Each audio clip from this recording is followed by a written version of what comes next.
welcome to one of our bathrooms. This is what the box looks like when it arrives to you. They're all individually wrapped. Okay, there it is. And then it's going to take it out of the little rubber part and we're going to drop it in. So before I do that, I'm going to go ahead and take the tank off because that's going to be super important.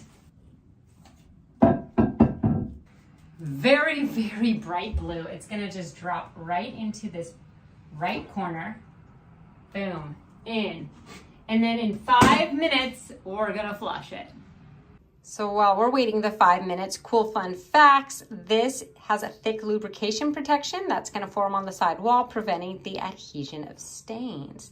You're also going to get 300 flushes, and it has a slow release technology. Okay, it's been 5 minutes. We're officially allowed to flush.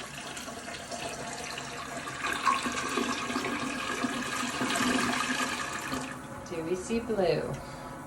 I don't know, that's kind of light. Okay, let's do one more. There's that blue.